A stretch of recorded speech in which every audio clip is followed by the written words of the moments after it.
अस्सलाम वालेकुम, मैं हूँ हसीब रहमान। आपका खुशामदीद कहता हूँ आज़ादी डिजिटल न्यूज़ के। और हमारा फीफा वर्ल्ड कप एडिशन जो है इस वक्त जारी है और हमारे साथ गेस्ट हैं इंटरनेशनल फुटबॉलर औरंगज़ेब शामिर जो पाकिस्तान की नुमाइंदगी कर चुके हैं और कई एज अ एक्सपर्ट फुटबॉल के जाने जाते हैं। औरंगज़ेब शामिर, पहले तो हम शुरू करते हैं पिछले गुज़िश्ता दिनों के मैचेस के हवाले से जो इक्वाडोर और कतर के दरमियान खेला गया।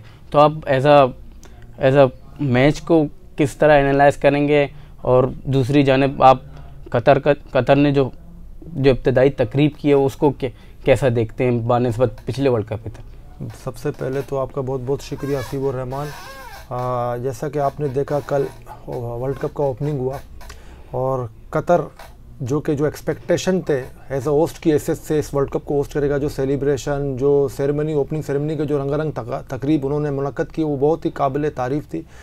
लेकिन टीम की अगर बात की जाए, जो एशियन चैंपियन होते हुए उन्होंने एक पूरे मैच में आप देखें एक कॉर्नर हासिल किया हुई 90 मिनट के बाद और ऑन टारगेट उनका ऑलमोस्ट नील था, लेकिन 86 मिनट में एक ऑन टारगेट था, मुनतारी जो सब्स्टिट्यूट थे उन्होंने किया। इसके अलावा पूरा मैच इक्वाडोर की टीम ने डोमिनेट किया और इस बात का सबूत दिया कि साउथ अमेरिकन टीम अब भी एशियन टीम से बहुत दूर है। हमारा एशियन टीम का स्टैंडर्ड बहुत फ़र्क है हमारे उनके दरमियान।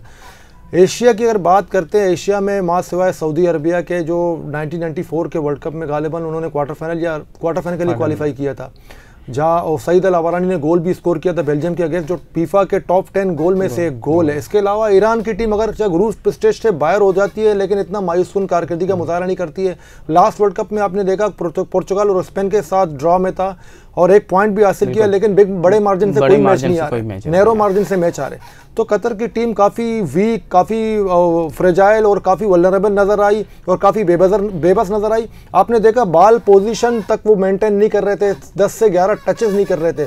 और कतर की टीम अपना पूरे फोर्स के साथ खेल रही थी, पूरे स्ट्रेंथ के साथ खेल रही थी और बाल पोजीशन रख के फ्लंग से खेल रहे थे और वो एनर्जी गेन करने के लिए शायद को मौका दे रहे थे, भले बेशक वो बाल ज़रा 2-3 मिनट बाल पैर में रखे ताकि उनको मौका मिले रिकवर होने का। तो मुझे ये सिलसिला, ये एनालाइज मैं अपने ज़ाती मुशाहिदे के तौर पर कह रहा हूँ कि कतर को अगर बाल पोजीशन मिला है थोड़ी कुछ लम्हे के लिए, तो इक्वाडोर ने रिकवर करने के लिए अपने आप को एनर्जी गेन करने के लिए। बाकी आपने देखा पूरा मैच आउटस्टैंडिंग था और पूरे दुनिया भर के जितने भी एनालिसिस थे बहुत बुरी तरह कतर पर तनकीद कर रहे कि वर्ल्ड कप का मैच स्ट्रेंज मैच था और लग नहीं रहा था जैसे कोई एग्जीबिशन मैच हो रहा है। और शायद वर्ल्ड कप की तारीख में पहली मरतबा होगा कि कोई होस्ट मेज़बान टीम पहली मैच अपना आ रहा है। हाँ, हिस्ट्री में ऐसा पहली मरतबा हुआ है कि मेज़बान टीम ने अपना होस्ट जो मैच खेल रहे थे, इससे पहले रशिया ने 2018 में अपना मेज़बानी के तौर पर मैच खेला, उन्होंने विन किया था, लेकिन कतर ने एक फुटबॉल टीम की हैसियत से दुनिया फुटबॉल को मायूस किया। आप क्या देखते हैं, कतर की टीम ऐसे परफॉर्मेंस के बाद आगे जा सकती है या कोई अपसेट कर सकती है? जैसे कि उनके ग्रुप में सेनेगल जैसी टीमें, उनके ग्रुप में नीदरलैंड जैसी टीमें जो शायद इक्वाडोर के मुकाबले में ज़्यादा मजबूत है। देखें, ये ग्रुप ए जो है जहाँ नीदरलैंड की टीम है, सेनेगल की टीम है और इक्वाडोर से तो कतर ने अपना मैच खेल लिया। अब उसके मैचेस रहते हैं बकाया सेनेगल के साथ और सेनेगल अफ्रीकन चैंपियन भी है और बैलेंस साइड है और मायरीन की राय है सेनेगल जो है इक्वाडोर से बेटर साइड है। और नीदरलैंड की टीम 2014 के वर्ल्ड कप के बाद 2018 के वर्ल्ड कप के लिए उन्होंने क्वालिफाई नहीं किया और 2022 का वर्ल्ड कप वो बिल्कुल जोश और खरोश के साथ खेलने आ रहे हैं। उनके पास दोबारा उन्होंने अपने उस कोच को कॉल किया, लुई वैन गाल को, जिन्होंने 2014 में वर्ल्ड कप उनकी कोचिंग की और सेमीफाइनल तक रसाई हासिल किया। 3rd प्लेस ब्राज़ील को हराया, इनको तीसरी पोजीशन के लिए ब्राज़ील जैसी टीम को हराया। अब वो बिल्कुल अंग्री दिखाई दे रहे हैं, कुछ करने के मूड में। मैं नहीं समझता हूँ कतर के कोई चांसेस हैं।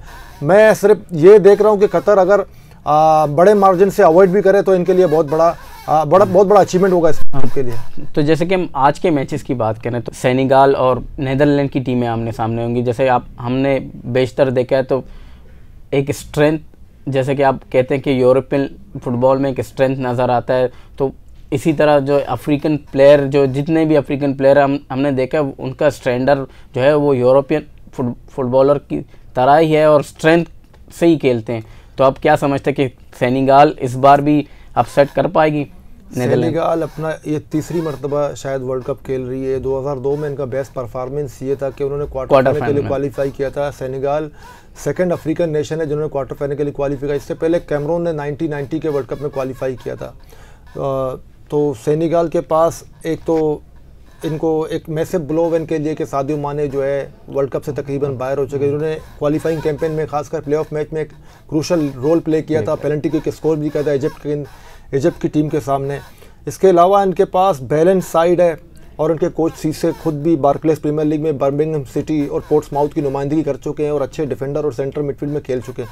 तो वो लास्ट वर्ल्ड कप में तो खैर वो ग्रुप स्टेज से वर्ल्ड कप से बाहर हो गए हैं, लेकिन वो गलतियों से सीख चुके हैं और अफ्रीकन कॉन्टिनेंट की नुमाइंदगी कर रहे हैं। ना सिर्फ नुमाइंदगी कर रहे हैं बल्कि अफ्रीकन कॉन्टिनेंट को लीड कर रहा है। जैसे कि यूरो चैंपियन इटली है। अब देखें चैंपियंस की अगर बात करते हैं अपने कॉन्टिनेंट की, तो इटली की टीम ने वर्ल्ड कप के लिए क्वालिफाई नहीं किया। यूरोपियन चैंपियन नॉर्थ मैसिडोनिया से जो है प्लेऑफ खेल के बाहर हो गई है। तो फुटबॉल एक दूसरी बात है, एनालिटिकल पॉइंट ऑफ व्यू से हम कहते हैं वो बातें सारे ठीक है, फैक्ट और फिगर पर हम बात करते हैं, लेकिन फुटबॉल एक अनप्रेडिक्टेबल, इसमें आप कह नहीं सकते कि शो ये टीम जीत जाएगी। लक का एक बहुत असर होता है फुटबॉल में। क्रोएशिया की टीम पिछले वर्ल्ड कप में आप देख ले कितना फाइनल के लिए, मैं नहीं समझता कि क्रोएशिया इस काबिल थी कि वर्ल्ड कप के फाइनल के लिए क्वालिफाई करे, और वन साइडेड फाइनल हुआ। तो सेनेगल की टीम, नीदरलैंड काफ़ी बैलेंस साइड है। नीदरलैंड के प्लेयर अपने पीक पर हैं। क्लब फुटबॉल में इनकी कारकर्दगी का जायज़ा लें तो बहुत बेहतरीन कारकर्दगी का मुजाहरा कर रहे हैं। अगर वो अपने क्लब परफॉर्मेंस को रिप्लिकेट करेंगे वर्ल्ड कप में, तो मैं समझता हूँ कि सेनेगल को ओवरकम कर लेंगे। तो आप समझते हैं कि नीदरलैंड की टीम भी वन ऑफ द फेवरेट है, क्योंकि जिस तरह 2010 में उन्होंने फाइनल खेला स्पेन के अगेंस्ट, जिस तरह फिर 2014 के वर्ल्ड कप में इतनी खास कारकर्दगी नहीं रही, जिस तरह 2018 के वर्ल्ड कप में भी सेम इसी तरह कारकर्दगी रही। तो आप समझते हैं कि इस बार नीदरलैंड की टीम डिफरेंट करेगी बनिस्बत पिछले वर्ल्ड कप में? 2010 के वर्ल्ड कप का उन्होंने फाइनल खेला स्पेन के अगेंस्ट, तो एक गोल से वो हार गए। इसके बाद 2014 का वर्ल्ड कप उन्होंने खेला, वर्ल्ड कप का सेमीफाइनल खेला। तो अगर पीछे कंसिस्टेंसी को देखा जाए तो आप कह सकते हैं कि नीदरलैंड की टीम सेमीफाइनल में अपना जगह कर लेगी। और इसके अलावा इनके पास जो एक्सपीरियंस साइड है, और वाइन डाइक की सूरत में डिफेंडर है इनके पास, डिलाइट की सूरत में प्लेयर्स हैं इनके पास, ऑप्शन है, और मेंबर्स डिपे फॉर्म में, लेकिन क्लब फुटबॉल में इनको मौका नहीं मिल रहा है। तो यंग स्क्वाड है और कुछ करने का जुस्तजू रखते हैं। लिविन वेंगाल 72 ईयर ओल्ड इनके जो है ना वो उनको मैनेज करेंगे। तो आई होप मतलब ये इस ग्रुप स्टेज से निकलने के बाद, और ये ग्रुप बी में जो टीमें हैं उनसे पंजा आजमाई होगा इनका। तो नीदरलैंड की टीम के ब्राइट चांसेस थे कि इस मरतबा सेमीफाइनल के लिए दोबारा क्वालिफाई। जैसे कि हमने 98 के वर्ल्ड कप में देखा, जैसे नीदरलैंड के पास डेनिस बर्कहेम जैसे खिलाड़ी थे, पीटर क्राविट जैसे खिलाड़ी थे।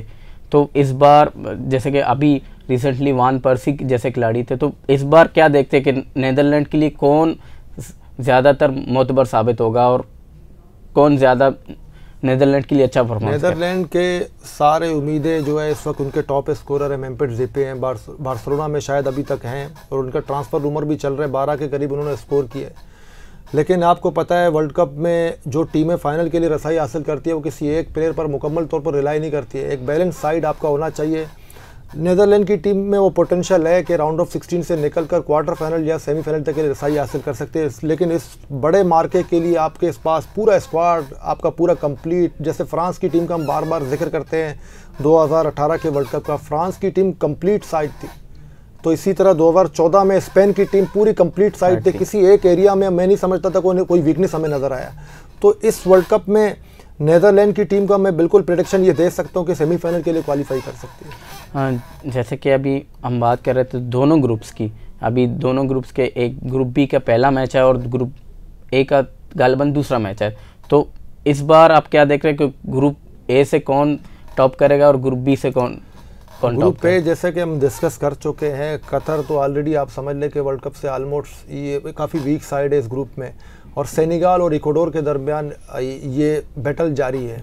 ठीक है, बाकी इंग्लैंड, ईरान और वेल्स, अमेरिका की अगर बात करते हैं तो मैं समझता हूँ माहिरीन तो ये भी कह रहे हैं कि तकरीबन ऑलमोस्ट जितने भी फुटबॉल पंडित हैं वो वेल्स को फेवरेट करार दे दें। पहली नंबर पे इंग्लैंड क्वालिफाई करेगा, सेकंड नंबर पे वेल्स फिनिश करेगा, लेकिन थर्ड नंबर पर वो ईरान को थर्ड नंबर पर रख रहे हैं कि ईरान अगर अपने मैचेस माँ सिवाय इंग्लैंड के अगेंस्ट बाकी मैचेस अगर वेल्स के अगेंस्ट खेलती है तो वो दरमियाना, मतलब आप कह सकते हैं कि दोनों बराबर की टीम है, तो ईरान जो है सरप्राइज कर सकती है राउंड ऑफ 16 के लिए। तो अगर वेल्स और ईरान के स्क्वाड का मुआवजा किया जाए तो काफ़ी फ़र्क नज़र आता है, लेकिन जहाँ के वेल्स में आप गैरेथ बेल जैसे, डेनियल जेम्स जैसे और दूसरे एरन रामसे जैसे खिलाड़ी हैं, तो आप इनको कैसे कंपैरिजन करेंगे? एरन रामसे और गैरेथ बेल चूँकि कप्तान भी है, उन्होंने 40 के करीब गोल स्कोर भी किए अपने कौमी टीम के लिए, और इस पोजीशन में जैसे लोग कह रहे हैं Lionel Messi, Cristiano Ronaldo, Robert Lewandowski, Karim Benzema तो वर्ल्ड कप से तकरीबन बाहर हो गए हैं, तो गैरेथ बेल भी उस लिस्ट में तकरीबन मेरी नज़र में कि वो अपना आखिरी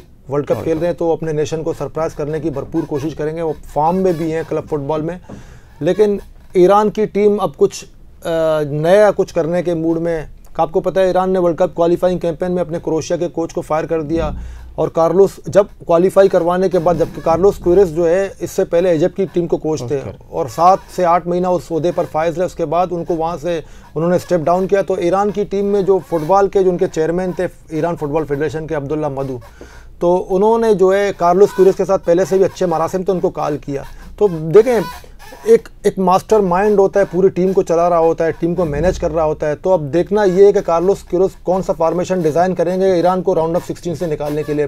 लास्ट वर्ल्ड कप में इन्होंने एवी वेट के दरमियान जो है एवी वेट के दरमियान ड्रा में थे, तो इस वजह से उन्होंने कोई खास करके का मुजाहरा नहीं किया। हाँ, लोगों को सरप्राइज़ किया कि बहुत बड़े मार्जिन से मैच नहीं आ रहा, लेकिन इस मरतबा इनके पास ऑप्शन है, क्योंकि वेलेस और यूएसए की टीमों का अगर कंपैरिजन करें इंग्लैंड की टीम के साथ, तो यूएसए, वेलेस और ईरान को आप इक्वली तीनों को एक स्टैंडर्ड पर रख सकते हैं।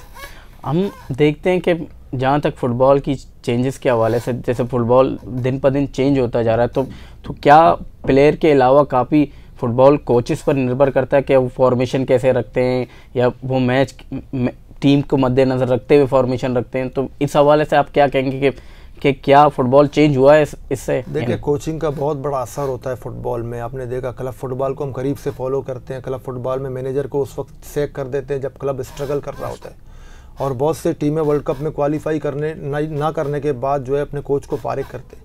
हालांकि आप देखें नीदरलैंड की टीम की हम बात कर रहे थे, नीदरलैंड की टीम ने जो है कूमेन को अपॉइंट किया as a coach world cup से काफ़ी पहले। कूमेन को बार्सिलोना की तरफ से लेवेश ऑफर हुआ, उन्होंने वो ऑफ़र कबूल किया। फिर उसके बाद फ्रैंक डी वोयर को नीदरलैंड की टीम का कोच बनाया गया, लेकिन वो उनकी कोचिंग में नीदरलैंड ने बहुत से मैचेस हारे और बहुत से मैचेस ड्रा भी किए। उस जो एक्सपेक्टेशन थे उस किस्म की कारकर्दगी का मुजाहरा नहीं कर सके, जिसकी वजह से उन्होंने दोबारा लीवी वैन गाल को कॉल किया। तो कोचिंग का बहुत बड़ा एक रोल होता है। कोच जो है तमाम तर पूरे ये टीम की रिज़ल्ट का जिम्मेदार होता है।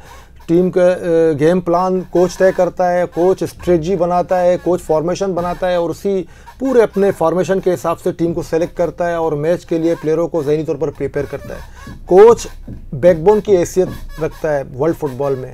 अगर कोचिंग टैक्टिक्स, अगर टीम अगर मैचेस हारती है तो प्रेस कॉन्फ्रेंस में आपने देखा होगा कि कोच से सवाल कर रहे होते तो कि आपने ये इस खिलाड़ी की जगह उस खिलाड़ी को क्यों प्रेफर किया, आपके जगह में ये ऑप्शन था। जैसे मैं कह रहा था गैरी साउथगेट पर काफ़ी तनकीद हो रहा है, तो कोच बहुत ही रेस्पॉन्सिबल अपना होता है। डॉजिंग लॉन्ग लाइन पर अगर खड़ा होता है, आपने देखा कल कतर के मैच में फ्लेक्सिस सांचेस काफ़ी मायूस दिखाई दे रहे थे। उनकी उम्मीदें उनसे थी, कतर के प्लेयर से थी, वो उम्मीदों पर पूरा नहीं उतर रहे थे। और दूसरी तरफ अर्जेंटीना के कोच थे जो उनका भी प्रोफाइल लो है, गुस्तावो अल्वारो इक्वाडोर के कोच हैं। उनको 2015 से इक्वाडोर की कोचिंग के फ़राइज़ अंजाम दे रहे हैं। सबसे पहले उन्होंने आकर एंटोनियो वेलेंसिया जैसे प्लेयर को साइड लाइन किया, जो कि बार्कलेस प्रीमियर लीग में मैनचेस्टर यूनाइटेड जैसी टीम में खेल चुके। कोच डिसीजन मेकर होता है। कोच अपने क्लब और अपने कौमी टीम से प्लेयर से ज़्यादा अपनी कौमी टीम और क्लब को तरजीह देता है। इस किस्म में स्टेटमेंट हमने खुद पढ़े हैं कि no one bigger than club, no one bigger than nation.